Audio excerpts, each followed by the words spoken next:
ఆకాశవాణి ప్రాంతీయ వార్తలు చదువుతున్నది మొక్కపాటి లక్ష్మీనాగమాధురి. ముఖ్యాంశాలు: ప్రధానమంత్రి నరేంద్ర మోదీ నేతృత్వంలో దేశం ఆర్థిక వృద్ది దిశగా స్థిరమైన మార్గంలో నడుస్తోందని కేంద్ర ఆర్థిక శాఖ మంత్రి నిర్మలా సీతారామన్ పేర్కొన్నారు. దేశంలోని 15 రాష్ట్రాల్లో 56 రాజ్యసభ స్థానాల ఎన్నికలకు నోటిఫికేషన్ విడుదలైంది. ఆంధ్రప్రదేశ్ శాసనసభ 2024-25 ఓట్ ఆన్ అకౌంట్ బడ్జెట్ 2024 ద్రవ్య వినిమయ బిల్లుల్ని ఆమోదించింది. అభివృద్ది, సంపద సృష్టి కోసం తెలంగాణ ప్రభుత్వం అనేక సంస్కరణలు చేపట్టిందని గవర్నర్ తమిళసై సౌందరరాజన్ పేర్కొన్నారు.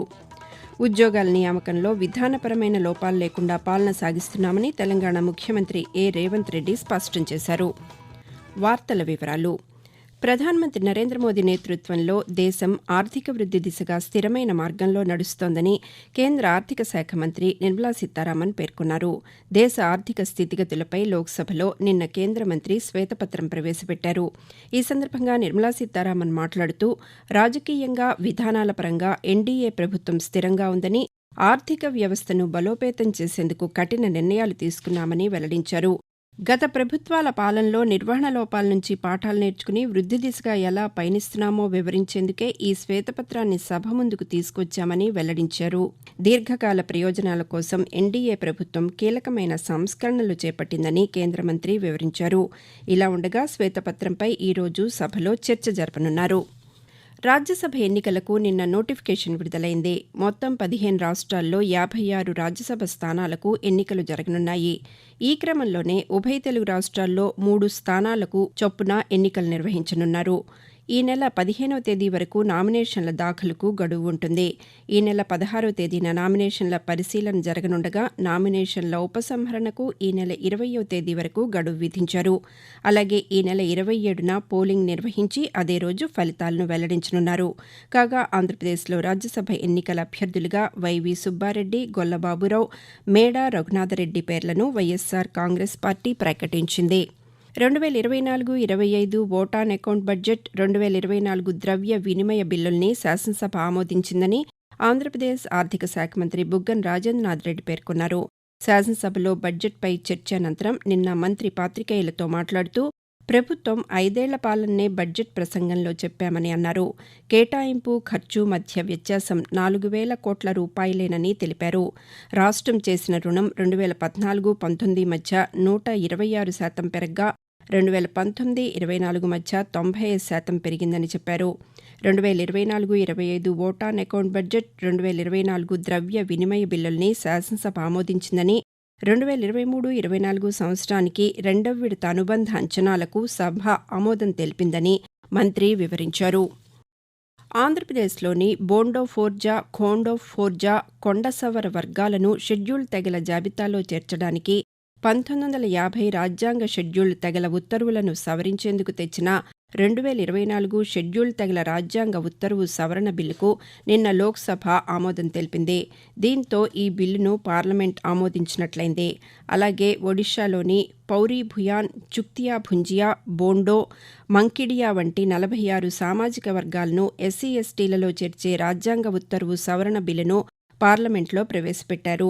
2024 షెడ్యూల్ తెగల రాజ్యాంగ ఉత్తర్వు సవరణ బిల్లును, 2024 షెడ్యూల్ కులాలు, షెడ్యూల్ తెగల రాజ్యాంగ ఉత్తర్వు సవరణ బిల్లులకు లోక్సభ ఆమోదం తెలిపింది.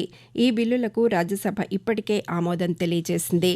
ఆంధ్రప్రదేశ్ ముఖ్యమంత్రి వైఎస్ జగన్మోహన్ రెడ్డి ఢిల్లీ పర్యటన నిమిత్తం నిన్న గన్నవరం అంతర్జాతీయ విమానాశ్రయం నుంచి ప్రత్యేక విమానంలో బయలుదేరి వెళ్లారు.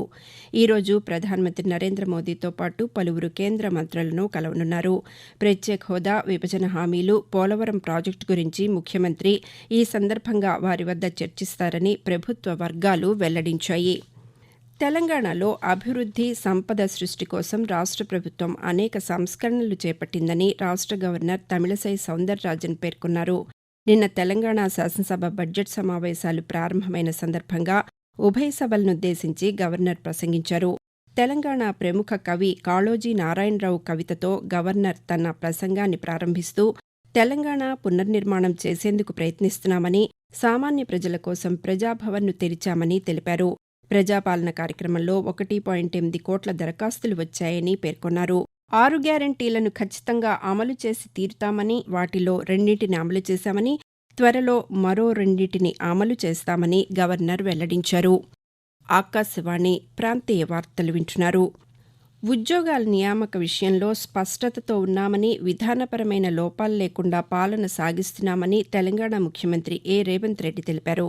తెలంగాణ శాసనసభలో గవర్నర్ తమిళసై సౌందరరాజన్ ప్రసంగం పూర్తయిన తర్వాత ముఖ్యమంత్రి పాతికేయులతో మాట్లాడుతూ, కాళేశ్వరం ప్రాజెక్టుపై విచారణకు సిట్టింగ్ జడ్జిని ఇవ్వలేమని హైకోర్టు చెప్పిందని, విశ్రాంత జడ్జితో విచారణ జరిపించుకోవాలని సూచించిందని తెలిపారు. ఉన్నత న్యాయస్థానం చెప్పిన అంశంపై మంత్రివర్గంలో లేదా అసెంబ్లీలో చర్చించి నిర్ణయం తీసుకుంటామని స్పష్టం చేశారు. మిషన్ భగీరథపైన విచారణకు ఆదేశించామని ముఖ్యమంత్రి వెల్లడించారు. రైల్వే మంత్రిత్వ శాఖ పరిధిలో 12,343 కోట్ల రూపాయల వ్యయంతో చేపట్టే 6 ప్రాజెక్టులకు కేంద్ర ఆర్థిక వ్యవహారాల మంత్రివర్గ ఉపసంఘం ఆమోదం తెలిపింది. ప్రధానమంత్రి నరేంద్ర మోదీ అధ్యక్షతన నిన్న ఢిల్లీలో జరిగిన మంత్రివర్గ ఉపసంఘం సమావేశం ఈ మేరకు నిర్ణయం తీసుకుంది.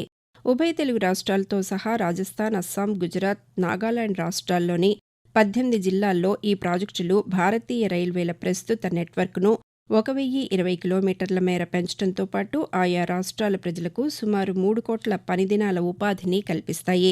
పీఎం గతిశక్తి జాతీయ బృహత్ ప్రణాళిక కింద చేపడుతున్న ఈ ప్రాజెక్టు ద్వారా ఆంధ్రప్రదేశ్, తెలంగాణ రాష్ట్రాల్లోని మోతుమరి, విష్ణుపురం మధ్య 88.81 కిలోమీటర్ల పరిధిలో రైల్వే లైను, మోతిమరి వద్ద 10.87 కిలోమీటర్ల మేర రైల్ ఓవర్ రైల్ బ్రిడ్జి నిర్మాణం జరుగుతుంది.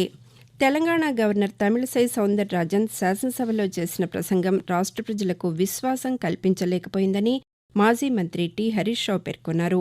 ఆయన నిన్న శాసనసభ మీడియా పాయింట్ వద్ద మాట్లాడుతూ, గవర్నర్ ప్రసంగం ప్రభుత్వ హామీలు, గ్యారంటీల అమలుపై స్పష్టత ఇవ్వలేదని తెలిపారు.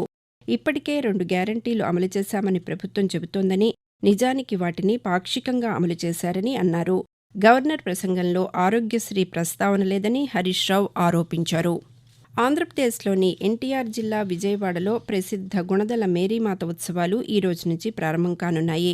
100 ఏళ్లు పూర్తి చేసుకున్న సందర్భంగా ఈ ఏడాది శతాబ్ది ఉత్సవాలను ఘనంగా నిర్వహించనున్నారు. శతాబ్ది ఉత్సవాల నేపథ్యంలో గుణదల ఉత్సవాలకు భక్తులు అధిక సంఖ్యలో తరలి రానున్నారని, ఇప్పటికే అన్ని ఏర్పాట్లు పూర్తి చేశామని నిర్వాహకులు తెలిపారు. రాష్ట్రంలోని అన్ని జిల్లాల్లో చుక్కల, అసైన్మెంట్ భూముల కేటాయింపు, రీసర్వే తదితర రెవెన్యూ అంశాలపై ప్రత్యేక దృష్టి సారించాలని ఆంధ్రప్రదేశ్ ప్రభుత్వ ప్రధాన కార్యదర్శి డాక్టర్ కెఎస్ జవహర్ రెడ్డి జిల్లా కలెక్టర్లను ఆదేశించారు. చుక్కల, అసైన్మెంట్ భూముల పంపిణీ, రీసర్వే, జగనన్న ఇళ్ల నిర్మాణాలు, పోలింగ్ కేంద్రాల్లో వసతుల కల్పన తదితర అంశాల్లో పురోగతి, చేపట్టాల్సిన చర్యలపై అన్ని జిల్లాల కలెక్టర్లతో వెలగపూడి సచివాలయం నుంచి దృశ్య మాధ్యమం ద్వారా ఆయన నిన్న సమావేశం నిర్వహించారు. ఈ సందర్భంగా జవహర్ రెడ్డి మాట్లాడుతూ, నవరత్నాలు, పేదలందరికీ ఇళ్ల నిర్మాణాలపై పొదుపు సంఘాల్లోని మహిళలకు అదనపు రుణాన్ని మంజూరు చేసి నిర్మాణాల్లో వేగం పెంచాలని సూచించారు. పోలింగ్ కేంద్రాల్లో మౌలిక వసతుల కల్పనకి చర్యలు తీసుకోవాలని కలెక్టర్లను ఆదేశించారు. తెలంగాణ వ్యాప్తంగా 2023 డిసెంబర్ 9వ తేదీ నుంచి 2024 ఫిబ్రవరి 6వ తేదీ మధ్య 15.21 కోట్ల మంది మహిళలు ఉచిత బస్సు ప్రయాణాన్ని ఉపయోగించుకున్నారని తెలంగాణ రాష్ట్ర రోడ్డు రవాణా సంస్థ టీఎస్ఆర్టీసీ తెలిపింది. మహాలక్ష్మి పథకంలో ఉచిత బస్సు ప్రయాణానికి సంబంధించిన నివేదికను టీఎస్ఆర్టీసీ విడుదల చేసింది. ఈ పథకాన్ని వినియోగించడం ద్వారా మహిళలు దాదాపు 535 కోట్ల రూపాయలు ఆదా చేశారని వెల్లడించింది. ఆకాశవాణి ప్రాంతీయ వార్తలు ముగించే ముందు ముఖ్యాంశాలు మరొకసారి. ప్రధానమంత్రి నరేంద్ర మోదీ నేతృత్వంలో దేశం ఆర్థిక వృద్ధి దిశగా స్థిరమైన మార్గంలో నడుస్తోందని కేంద్ర ఆర్థిక శాఖ మంత్రి నిర్మలా సీతారామన్ పేర్కొన్నారు. దేశంలోని 15 రాష్ట్రాల్లో 56 రాజ్యసభ స్థానాల ఎన్నికలకు నోటిఫికేషన్ విడుదలైంది. ఆంధ్రప్రదేశ్ శాసనసభ 2024-25 ఓట్ ఆన్ అకౌంట్ బడ్జెట్ 2024 ద్రవ్య వినిమయ బిల్లుల్ని ఆమోదించింది. అభివృద్ధి, సంపద సృష్టి కోసం తెలంగాణ ప్రభుత్వం అనేక సంస్కరణలు చేపట్టిందని గవర్నర్ తమిళసై సౌందరరాజన్ పేర్కొన్నారు. ఆకాశవాణి ప్రాంతీయ వార్తలు ఇంతటితో సమాప్తం.